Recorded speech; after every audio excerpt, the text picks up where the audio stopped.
Assalamualaikum warahmatullahi wabarakatuh. Halo teman-teman semua, kembali lagi bersama aku Adinda Anastasia di podcast Iksan Bercerita dari Anggota Menjadi Keluarga. Nah, di episode pertama kemarin tuh kita udah bahas tentang perjalanan dari anggota menjadi fungsionaris. Nah, di episode kedua ini kita akan membahas perjalanan dari fungsionaris menjadi keluarga. Dan tentunya di sini kita masih bersama narasumber kita yang hebat, yaitu Mas Rizky selaku Ketua Umum UKM Iksan periode 2026. Halo. Berarti yang buat cerita-cerita lagi. Oke. Jadi di episode 1 kemarin tuh Mas Rizky udah cerita banyak nih dari Mama, Diksi 1, Diksi 2, terus ada Musta sampai akhirnya bisa jadi fungsionaris. Nah, setelah jadi fungsionaris gimana nih Mas perasaannya? Senang sekali karena tambah banyak teman ya tentunya. Bener. Kenal Iksan itu seperti apa gitu. Berarti ketika udah menjadi fungsionaris tuh udah sering banget nih ikut kegiatan-kegiatan program-program kerjanya gitu. Ya, alhamdulillah sudah. Jadi lebih mengenal apa itu organisasi ya. Tentunya lebih banyak pengalaman, lebih banyak skill yang didapatkan. Iya, Masya Allah. Kalau di UKM Iksan sendiri tuh banyak gak sih Mas prokernya? Alhamdulillah banyak. Tapi seru-seru juga pastinya. Karena kalau kita udah nyaman jadi udah enjoy aja jalannya. Boleh diceritain mungkin Mas apa aja nih prokernya? Ya, jadi di proker-proker UKM Iksan itu ada banyak ya yang udah terlaksana seperti kemarin di Sri 2. Di Sri 2 itu pendidikan seni religi 2 ya, kemarin udah ceritain singkat untuk jadi fungsionaris itu seperti apa, fungsionaris Iksan itu bagaimana gitu ya. Terus ada lagi kita prokernya anniversary. Dari apa dulu tuh? Oke, jadi selanjutnya kita ada proker EPPLK, evaluasi paruh periode dan latihan kepemimpinan. Gimana tuh Mas? Apa aja tuh kegiatannya? Nah, jadi kalau udah jadi fungsionaris, jadi kita ada namanya EPP, itu untuk tujuan mengevaluasi selama paruh periode atau setengah periode. Kita udah ngapain aja, apa aja yang harus dievaluasi dan apa aja yang harus ditindaklanjuti gitu. Terus ada latihan kepemimpinan untuk lebih mempersiapkan kita nih bagaimana cara memperbaiki kesalahan kita mungkin ya waktu evaluasi itu, terus untuk lebih baik ke depannya gimana. Berarti setelah dievaluasi tuh ada kayak pelatihan lagi supaya bisa lebih baik lagi. Terus apalagi tuh Mas prokernya? Terus ada lagi namanya muhadoroh. Nah, jadi muhadoroh itu kayak penampilan dari semua divisi keterampilannya. Jadi itu nanti seru banget. Gimana tuh? Ya, itu nanti kan ada tiap divisi mengajukan setiap keterampilan. Jadi ada 5 divisi tadi menyumbangkan gitu. Jadi kayak menampilkan sesuatu penampilan itu selama 15 menit mungkin per divisinya ya. Tujuannya untuk mengajak anggota baru nih, mengenalkan ke anggota baru bagaimana ini loh di Iksan itu ada ini menghasilkan kreativitas seperti ini gitu. Berarti kalau apa tadi muhadharah ya? Iya, betul. Muhadharah itu terbuka untuk umum atau cuma untuk keluarga besar UKM Iksan aja sih? Muhadharah itu terbuka untuk umum ya. Jadi nanti utamanya dari anggota Iksan, kita mengajak Bani Iksan, seluruh Iksan yang ikut join Iksan, itu nanti juga masyarakat sekitar biasanya ikut hadir gitu. Seru banget ya, berarti rame ya Mas? Betul. Terus apa lagi nih Mas setelah muhadharah tuh? Ya, setelah muhadharah ada anniversary. Jadi apa tuh? Anniversary itu festival seni rebana dan religi. Masya Allah. Nah, itu kegiatannya kayak apa tuh Mas? Itu kegiatannya seperti lomba-lomba dari 5 divisi atau enggak kayak ketambahan dari misal lomba desain, jadi 5 divisi seperti lomba rebana, lomba tilawah tartil, lomba karya tulis atau esai, lomba MHQ, hifdzil Quran. Jadi kayak lomba dari 5 divisi itu nanti ada lomba nasional gitu. Tingkat nasional ya, Masya Allah. Tingkat nasional. Terus selanjutnya ada proker Musta, musyawarah tahunan. Itu yang kemarin saya ceritakan. Ingat. Ya, itu musyawarah tahunan untuk pemilihan ketua umum, terus pembentukan fungsionaris. Terus kemudian kita ada proker herlah. Oh, hari lahir Hari ya. lahir UKM Iksan. Kapan tuh Mas kalau boleh tahu? Itu 14 Februari. Ya, Masya Allah. Iya. 14 Februari. Aku lali Bapak. Ketahuan loh. Untuk memastikan aja. A few moments later. Kalau boleh tahu kapan sih Mas hari lahir UKM Iksan Untigar itu? Ya, jadi hari lahir UKM Iksan Untigar itu tanggal 14 Februari. Oh, pas hari kasih sayang ya? Iya. Ya Allah. Betul. Terus kalau hari lahir itu biasanya ada kayak syukuran atau apa gitu? Ya, ada biasanya ada potong tumpeng gitu untuk meresmikan hari lahirnya. Terus, oke, terus ada ini, ada ziarah juga. Oh, ada ziarah. Ya, sebelumnya ada ziarah juga.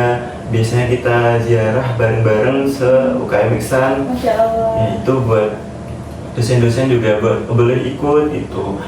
Dulu kita ada ziarah di Jawa Timur, terus ada Jawa Tengah juga gitu. Jadi disarankan biasanya wali-wali gitu. Oh, berarti seru banget ya Mas ada Iya. ziarahnya juga. Terus kalau pas potong tumpeng itu cuma sekedar potong tumpeng atau ada rangkaian lainnya nih Mas? Ada lagi pelantikan untuk ketua umum yang baru. Oh, berarti pas hari lahir itu ya? Iya, jadi itu ada pelantikan ketua umum yang baru, terus sertijab setelah terima dari jabatan, terus biasanya kita juga mengundang. Iya.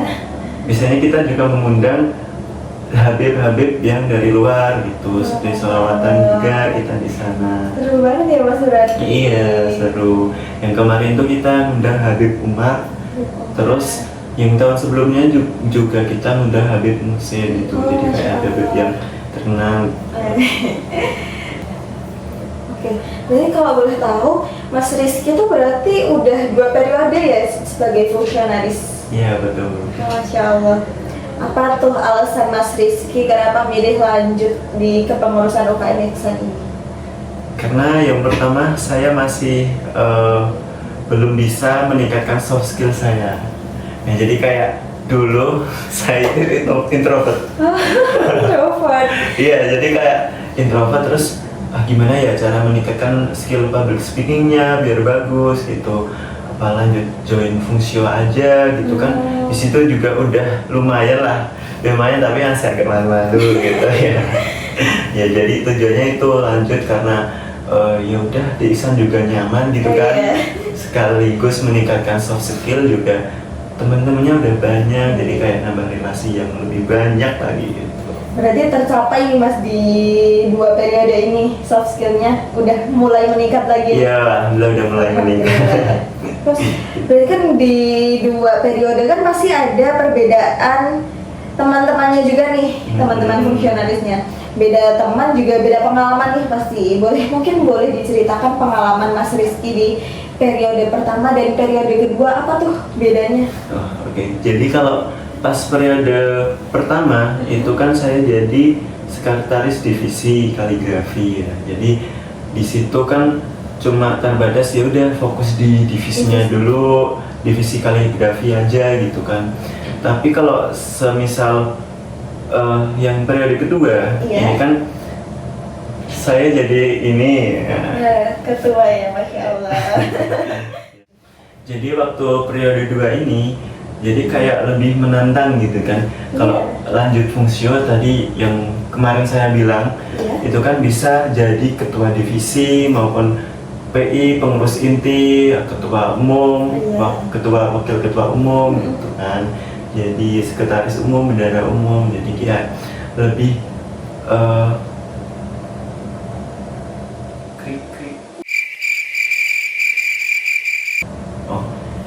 jadi kayak lebih menantang lagi gitu. Lebih menantang lagi. Menantang lagi untuk meningkatkan soft skillnya gitu. Jadi makin seru juga ya di periode yang kedua ini. Makin seru.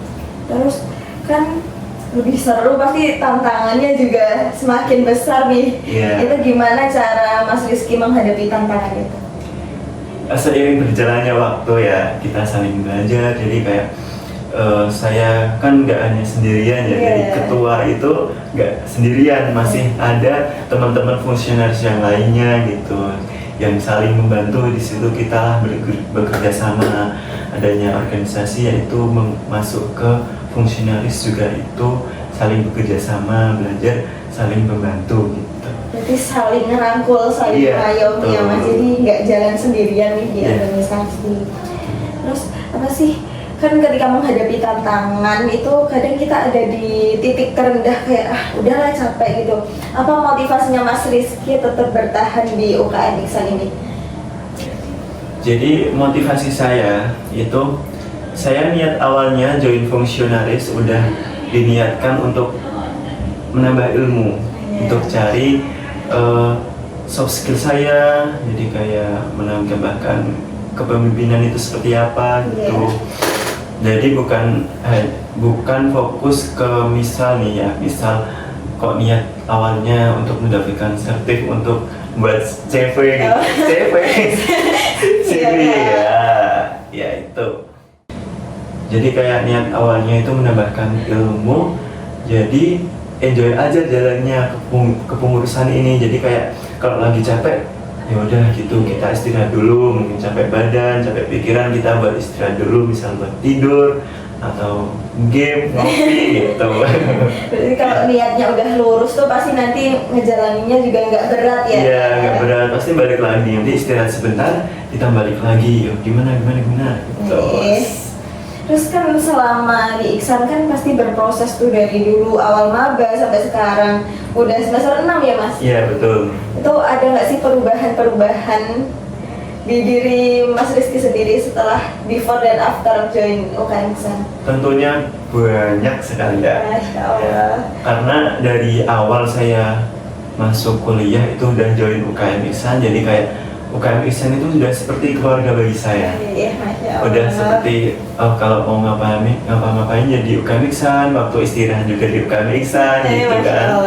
Jadi kayak udah banyak teman-teman di UKM Iksan itu juga banyak yang saling mengayomi gitu. Jadi kayak nggak merasa sendiri gitu. Jadi merasa dirangkul banget ya Mas? Iya betul. Jadi kayak banyak banget yang merubah diri saya untuk menjadi lebih baik gitu. Alhamdulillah ya. Berarti UKM Iksan tuh membawa pengaruh yang sangat baik ya buat diri Mas Rizky. Alhamdulillah. Alhamdulillah. Oke, jadi kemarin kan Mas Rizky sempat mention nih kalau alumni dari UKM Iksan sendiri tuh masih merangkul, masih mengayomi. Itu kalau boleh tahu kenapa sih Mas, kok mereka kan setelah menjadi alumni kan pasti mereka punya kehidupan sendiri, ada yang udah bekerja atau mungkin udah berkeluarga. Kok bisa sih masih bisa mengayomi adik-adiknya di sini? Nah, jadi yang seperti saya bilang tadi ya, di UKM Iksan itu sudah seperti keluarga bagi saya, dan pastinya semua orang juga merasakan itu. Jadi kayak walaupun udah jadi alumni, punya kesibukan sendiri, jadi mereka tuh masih mengayomi kita yang masih adik tingkatnya gitu. Misal kita kebingungan apa, nanti dari mereka membantu sebisanya gitu. Jadi kalau kita kebingungan butuh apa, tanya ini tanya itu, nanti kita ke alumni Iksan untuk tanya, diberikan arahan. Berarti emang ikatan kekeluargaannya udah kuat banget ya Mas? Alhamdulillah. Alhamdulillah. Terus berarti kan Mas Rizky udah 2 periode nih, udah lama di UKM Iksan. Apa sih pengalaman paling berharga selama Mas Rizky berorganisasi di sini? Jadi pengalaman berharga saya di Iksan itu ya bisa mengenal teman-teman semua gitu. Dari kakak tingkat maupun adik tingkatnya itu saya bisa punya teman banyak gitu kan. Tadi tujuan awalnya buat dapet teman banyak gitu ya. Iya, jadi kayak pengalaman saya merasakan sebuah kekeluargaan di Iksan. Jadi kayak saya itu merasa dihargai, merasa diayomi gitu di Iksan. Berarti kalau misal kita mau jadi anggota atau fungsionaris itu nggak usah takut nggak akan punya teman atau apa ya Mas, karena memang di dalamnya tuh udah saling merangkul, saling mengayomi gitu. Iya. Masya Allah. Terus seberapa besar sih pengaruh UKM Iksan di kehidupan pribadinya Mas Rizky? Sebanyak berapa ya? Sekitar 80%. Yeay. Berpengaruh banget ya Mas? Iya, Masya betul. Allah. Karena di Iksan itu saya banyak belajar gitu ya. Karena waktu kuliah ini juga di Iksan, program Iksan, dia sambil nugas kadang sambil ngerjain tugas kuliah gitu. Jadi kayak di Iksan itu seru. Jadi kayak nugas apapun itu di Iksan. Gitu. Berarti memang seru banget ya? Ya.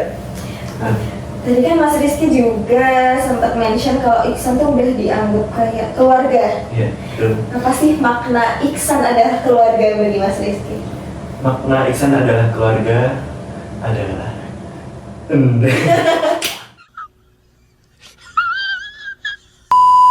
Oke. Jadi makna Iksan adalah keluarga bagi saya itu adalah yang seperti saya rasakan tadi, saya diayomi oleh teman-teman, oleh kakak tingkat, gitu, oleh adik tingkat. Ini kayak saya merasa dihargai. Iksan adalah tempat pulang bagi saya jika kalau pusing tugas kuliah juga nyata Iksan gitu ya. Jadi kayak itu adalah seperti keluarga, sebuah keluarga bagi saya. Masya Allah. Berarti perjalanan Mas Rizky dulu dari pas awal masih jadi anggota sampai akhirnya jadi fungsionaris dan sampai fungsionaris sekarang udah kayak keluarga banget nih. Yeah. Itu panjang banget ya Mas. Yeah. Penuh, pasti penuh tantangan, penuh pembelajaran. Mungkin ada nggak sih pesan dari Mas Rizky untuk teman-teman mahasiswa baru yang pengen join UKM Iksan nih? Boleh. Jadi buat teman-teman nih yang pengen join di UKM Iksan, ayo join, karena di UKM Iksan itu seru banget, banyak teman-teman baru, meningkatkan soft skill banyak gitu ya, banyak ilmu yang kita dapatkan di situ. Terus juga banyak secara tidak langsung banyak keberkahan juga ya tentunya, karena di Iksan itu ada ya seperti sholawatan, ngaji gitu kan. Jadi kayak jangan takut join UKM Iksan karena banyak program. Justru di sini kita saling bahu-membahu, kita saling bekerja sama bagaimana cara organisasi di Iksan itu berjalan dengan lancar dan bagaimana cara kita mengambil sebuah keputusan atau kepemimpinan itu. Oke, Masya Allah sekali. Jadi yuk teman-teman magang kita join ke UKM Iksan Untidar. Oke, Masya Allah keren banget ya teman-teman perjalanan ke organisasian Mas Rizky di UKM Iksan ini. Mulai dari anggota, fungsionaris, sampai akhirnya bisa jadi keluarga nih. Ternyata emang proses sama perjalanannya tuh panjang banget ya. Untuk itu mungkin sedikit ucapan terima kasih dari aku nih Mas buat Mas Rizky sudah berkenan menjadi narasumber, sudah berkenan untuk berbagi cerita, berbagi pengalamannya selama berorganisasi di UKM Iksan ini. Mungkin mohon maaf Mas kalau misalnya ada kesalahan atau kata maupun perbuatan, aku dimaafkan. Maafkan saya juga kalau juga ada kesalahan ya. Oke, mungkin sekian untuk episode 2 ini. Nantikan podcast UKM Iksan bercerita di episode-episode selanjutnya. Sekian dari kami. Wassalamualaikum warahmatullahi wabarakatuh.